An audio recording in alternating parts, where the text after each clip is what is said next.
नमस्कार। देखिए, भाग एक हमने आपको पूरा बता दिया था। आज हम आपको भाग दो बताएंगे। भाग एक में भाषाई आधार पर राज्यों को मान्यता देने वाला संवैधानिक आयोग फजल अली आयोग, भाषाई आधार पर राज्यों को मान्यता न देने वाला आयोग एस.के. धर आयोग और जे.वी.पी. आयोग। भाषाई आधार पर गठित होने वाला पहला राज्य आंध्र प्रदेश 1 अक्टूबर 1953 को। भाषाई आधार पर जब राज्यों को मान्यता दी गई तो उसमें एक संशोधन किया गया, तो वो संशोधन कौन सा था? 7वां संशोधन। अब देखिए भाग दो में चर्चा की गई है। भाग दो ये है आपका आर्टिकल 5 से लेकर के आर्टिकल 11 तक। इसमें किसकी चर्चा की गई है? नागरिकता की।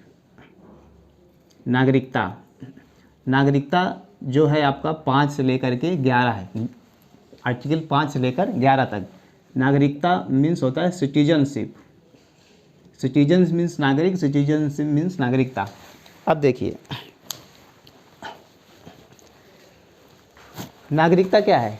नागरिकता एक विशेष प्रकार का अधिकार है जो उस देश में रहने वाले नागरिकों को दिया जाता है। यानी सरकार उस देश में रहने वाले नागरिकों को देती है। जैसे सपोज करो हम भारत के नागरिक हैं, तो हमारे पास वो सभी अधिकार हैं जो एक नागरिक को होने चाहिए। कौन कौन से अधिकार? जैसे हम भारत के नागरिक हैं तो हमारा आसानी से हम भारत में रह सकते हैं, हम भारत में कहीं पर मकान ले सकते हैं, हम भारत में कोई भी डॉक्यूमेंट बनवा सकते हैं, हमारे पास ड्राइविंग लाइसेंस है, पासपोर्ट है, हम कुछ भी आधार कार्ड भी हम बनवा लेंगे। तो ये सब किसकी वजह से मुमकिन है? क्योंकि हम भारत के क्या हैं? नागरिक हैं। अगर जो भारत का नागरिक नहीं है उसका जीवन बिल्कुल मृत्यु के समान है।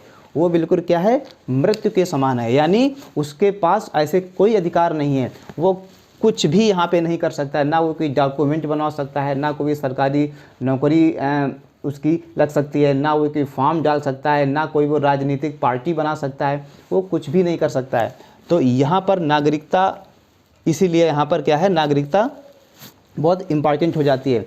तो जब संविधान लिखा जा रहा था तो उस समय संविधान निर्माताओं ने नागरिकता पे विशेष ध्यान नहीं दिया था, क्योंकि उस समय देश आज़ाद हुआ था और अंग्रेज हमें उस मुहाने पे छोड़ करके गए थे कि हमारे पास कोई एक वैलिड प्रूफ नहीं था, हमारे पास कोई डॉक्यूमेंट नहीं था, ना हमारे पास कोई ऐसी सरकार थी कि हम एक अच्छा सा डिसीजन ले सकें। तो उस समय तो जब मूल संविधान का मतलब था कि जब संविधान बना था उस समय नागरिकता की चर्चा आर्टिकल 5 से लेकर के 11 तक हुई थी। उसमें से कई सारे संशोधन हुए। जैसे पहला संशोधन आपका 1986 में हुआ, दूसरा आपका 1993 में हुआ, फिर 3 में, फिर 5 में, अब तो CA-NRC आ गया। CA-NRC ऐसे कई सारे हुए, वो मैं आपको बाद में बताऊंगा। तो हम पहले आपको ये बताते हैं कि जब मूल संविधान था उस समय नागरिकता का प्राविधान भारत में क्या था, संविधान निर्माताओं ने किस तरह से सोचा था, और इसके बाद में धीरे धीरे हम लोगों ने संशोधन कैसे किए। तो देखिए, आर्टिकल 5 ये कहता है, आर्टिकल 5 कि जब देश आज़ाद हो गया तो उस समय जो लोग भारत में मौजूद थे उनको भारत का नागरिकता दे दी गई, और जो लोग पाकिस्तान में थे उनको पाकिस्तान की नागरिकता दे दी गई। तो यहाँ पर वही बात बोली गई है कि प्रारंभ में नागरिकता,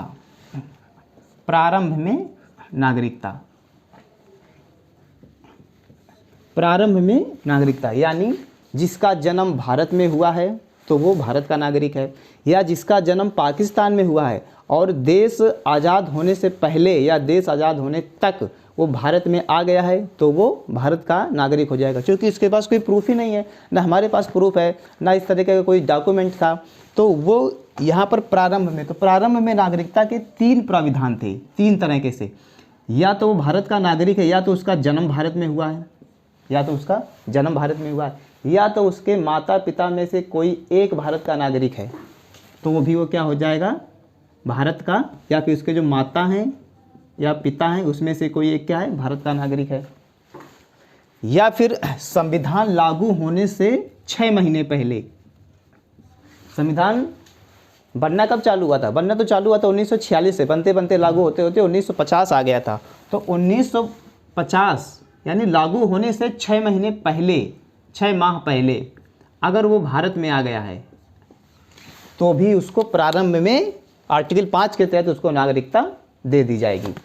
ये इतनी बात बोली गई है आर्टिकल 5 में, ठीक है। तो आर्टिकल 5 में क्या कहा गया है, प्रारंभ में नागरिकता, अगर उसका जन्म भारत में हुआ है तो वो भारत का नागरिक है। अगर उसके माता पिता में से दोनों नहीं, किसी एक का जन्म अगर भारत में हुआ है तो वो भी उस देश का नागरिक है। या फिर संविधान लागू होने से पहले वो 6 माह पहले, संविधान लागू होने से 6 माह पहले भी अगर भारत में आ गया है तो भी वो क्या है, भारत का नागरिक है। अब देखिए ऐसा नहीं है कि जब देश आज़ाद हुआ 1947 में, तो इससे पहले जो इंडिया पाकिस्तान का जो बॉर्डर है वो बिल्कुल खुला हुआ था। कहीं पर भी आप चले जा रहे हो, कहीं पर भी आप घूम ले रहे हो, पाकिस्तान से भारत जा रहे हो, भारत से पाकिस्तान आ रहे हो, तो एक परमिट लगाया गया, परमिट रूल लगाया गया 19 आज़ादी से 1 साल के बाद। आज़ादी हमको मिली 47 में, 1 साल के बाद 48 में, तो 19 जुलाई 1948 में परमिट रूल लगा कि जो पाकिस्तान से 19 जुलाई 1948 के बाद भारत में आ रहे हैं तो उनको 2 कंडीशन है, या अगर 19 जुलाई से पहले आ रहे हैं तो नो टेंशन, ठीक है, कोई दिक्कत नहीं है, नो टेंशन, नो इशू। और अगर इसके बाद आ रहे हैं तो उन्हें 6 महीने तक भारत में क्या वेट करना पड़ेगा और एक रजिस्ट्रेशन फॉर्म भरना पड़ेगा, रजिस्ट्रेशन फॉर्म भरना पड़ेगा। ये लगा परमिट रूल। देखिए ये आपको क्या होता है ना कि जो परमिट रूल है ना, ये इस तरीके का जो बहुत डीपली हम जा रहे हैं यहाँ पे, वो आपको जो लो लेवल के जो एग्ज़ाम होते हैं ये इसमें से नहीं पूछेगा। ये जो हाई लेवल के एग्ज़ाम होते हैं, सिविल एग्ज़ाम्स होते हैं, PCS का एग्ज़ाम हो गया, IAS का एग्ज़ाम हो गया, या इस तरीके के जो SSC के जो बड़े लेवल के एग्ज़ाम होते हैं ये उसमें से पूछेगा। ये ग्रुप डी या रेलवे, चपरासी, माहली वर्कर, ये सब जो छोटे छोटे होते हैं ना, इसमें ये सब नहीं पूछता है, क्योंकि उनको पता नहीं है कि ये सब क्या होता है। अब ज़्यादा पढ़ लेने पे यही होता है, अगर आप ज़्यादा पढ़ लेंगे तो आप छोटी नौकरी नहीं करेंगे, ठीक है। अगर ये सब पढ़ लेंगे तो आप रेलवे क्या नौकरी करेंगे, चपरासी की, ग्रुप डी की नहीं करेंगे। तो यही होता है। तो परमिट रूल कब लगा, देखो डेट आप याद रखिएगा, 19 जुलाई 1948। 19 जुलाई 1948 में जो लोग पाकिस्तान से भारत आ रहे थे, 19 जुलाई 1948 के बाद परमिट रूल लगा। इसके बाद जो इसके पहले आ जा रहे हैं तो कोई दिक्कत नहीं है, नो टेंशन। अगर इसके बाद अगर भारत में रहने आ रहे हैं तो उन्हें 6 माह का रजिस्ट्रेशन कराना पड़ेगा, एक रजिस्ट्रेशन फॉर्म भरना पड़ेगा और 6 माह तक वेट करना पड़ेगा। ये इसके बाद आर्टिकल 7 में क्या कहता है, देखिए क्या था कि जो लोग, देखो ज़रूरी नहीं है कि जो लोग पाकिस्तान से भारत आ रहे थे या फिर वो सब लोग गलत ही थे। जो लोग पाकिस्तान से भारत आ रहे थे वो लोग सभी लोग गलत थे। क्या हुआ था ना कि जब परमिट रूल लगा आपका, जब आपका परमिट रूल 19 जुलाई 1948 में जब परमिट रूल लग गया तो कुछ भारत में भी ऐसे ही थे, उनको ये लगा कि हम पाकिस्तान चले जाएं। तो आर्टिकल 7 में ये बात बोली गई है। तो 1 मार्च 1947 एक डेट फिक्स की गई कि जो भारत से पाकिस्तान चले गए, जो भारत से पाकिस्तान चले गए और 1 मार्च 1947 के बाद, मतलब ये हम बात कर रहे हैं 1 मार्च 1947 के बाद की, 1 मार्च 1947 के बाद जो भारत से पाकिस्तान चले गए, लेकिन फिर उनको एहसास हुआ, देखो पाकिस्तान में तो बहुत लोग रहते थे, आपके ये लाल कृष्ण आडवाणी भी पाकिस्तान से आए हैं, आपके ये मोंटेक सिंह अहलुवालिया ये भी आपके पाकिस्तानी हैं, पाकिस्तान से आए हैं, इस समय तो पाकिस्तानी नहीं थे। इसके बाद आपका मनमोहन सिंह लाहौर में पाकिस्तान से हैं। इसके बाद मिल्खा सिंह ले लो, ठीक है, मिल्खा सिंह ये भी आपके पाकिस्तान से। तो ज़रूरी नहीं है कि जो लोग पाकिस्तान से भारत आए वो लोग सब गलत ही थे। तो आर्टिकल 7 में ये कहता है कि 1 मार्च 1947 के बाद जो लोग भारत से पाकिस्तान चले गए, लेकिन फिर इनको एहसास हुआ कि हम गलत जगह आ गए, फिर उनको एहसास हुआ कि हम क्या गलत जगह आ गए। तो संविधान लागू होने से ये करीब 6 महीने अगर पहले देखो तो यह डेट निकल करके आती है, तो फिर भी उनको हम लोगों ने नागरिकता दी नहीं। हम तो लोग तो बोल सकते थे कि तू ही गया था ना रे भाग करके चोट्टा, हैं अब तुझे अपने मन से कर जा करके अब यहाँ क्यों आया है। लेकिन फिर भी भारत ने क्या दिया, उनको नागरिकता दी। तो 1 मार्च 1947 को, ये आप लोग डेट को याद रखिएगा, 1 मार्च 1947 को जो लोग भारत से पाकिस्तान गए लेकिन फिर उनको एहसास होने के बाद में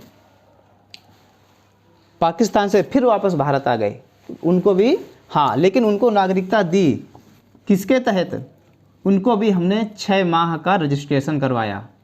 मतलब एक रजिस्ट्रेशन फॉर्म भरना था और 6 माह तक भी उनको वेट करना था। ये कंडीशन भी हम लोगों ने उसमें से लागू किया था।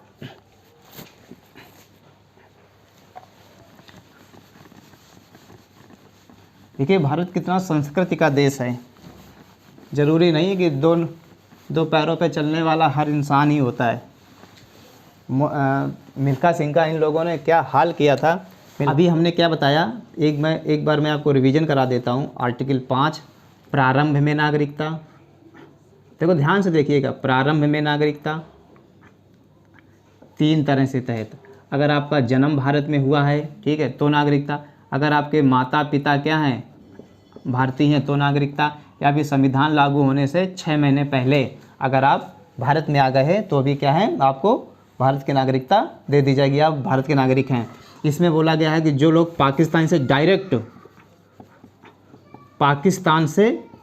भारत आएँ, डायरेक्ट, ठीक है, पाकिस्तान से सीधे क्या आएँ, भारत आएँ, तो उनको क्या ये अगर इससे पहले आ गए हैं, ठीक है, पहले अगर आ गए हैं तो नो टेंशन। अगर बाद में आए हैं, परमिट रूल लगने के बाद में आए, 19 जुलाई 1948 को परमिट रूल लगने के बाद आए, तो 6 माह का क्या रजिस्ट्रेशन कराना पड़ेगा। ये आप देखो, जो लोग आर्टिकल 6 में ये कहता है कि जो लोग पाकिस्तान से भारत आए हैं, उन परमिट रूल लागू होने से पहले आ गए तो कोई दिक्कत नहीं है। ये आप 19 जुलाई 1948 को परमिट रूल लागू होने के बाद आए तो एक रजिस्ट्रेशन फॉर्म भरना पड़ेगा, साइन करना पड़ेगा और 6 माह तक वेट करना पड़ेगा। 7वें में ये कहता है कि जो लोग भारत से पाकिस्तान गए लेकिन फिर उनको एहसास हुआ कि हम यहाँ पे सर्वाइव नहीं कर पाएंगे, हम गलत जगह आ गए, तो फिर वो लौट करके पाकिस्तान से भारत आ गए, तो एक डेट फिक्स की गई 1 मार्च 1948, यानी आज़ादी के 1 साल के बाद। तो भी उनको क्या दिया गया, नागरिकता दी गई 6 माह का वेट करके और एक रजिस्ट्रेशन फॉर्म भर के। ठीक है, तो इतना आपको समझ में आ गया। आज भाग 2 आर्टिकल 5 से 11 तक, तो 5, 6, 7 आपका हो गया। 5 में क्या बोला, प्रारंभ में नागरिकता। अगर आपका जन्म अगर भारत में हुआ है या आपके माता पिता में से कोई एक भारतीय है या फिर आप संविधान लागू होने से 6 महीने पहले तक भारत में आ गए तो आपको नागरिकता दे दी जाएगी। 7वें में ये कहता है परमिट रूल लगाया गया डेट 19 जुलाई 1948 को। इसमें से पाकिस्तान से जो लोग डायरेक्ट भारत आए हैं, इस डेट से पहले आ गए हैं तो क्या कोई दिक्कत नहीं है। अगर इसके बाद आए हैं तो 6 माह का तक आपको वेट करना पड़ेगा, एक रजिस्ट्रेशन फॉर्म भरना पड़ेगा। 7वें में ये कहता है कि 1 मार्च 1948 से बाद भारत से पाकिस्तान गए लेकिन उसी दौरान पाकिस्तान से भारत आ गए तो आपको 6 माह का वेट करा के आपको रजिस्ट्रेशन फॉर्म भर के नागरिकता भारत की दे दी जाएगी। इतना ही आपको हो गया। तो आशा करता हूँ ये चीज़ आपको सभी समझ आया होगा, मैंने आपको बहुत डीपली बताया है। ठीक है, इसके बाद हम आर्टिकल 8 ना आपको हम नेक्स्ट क्लास में बताएंगे। तब तक के लिए नमस्कार।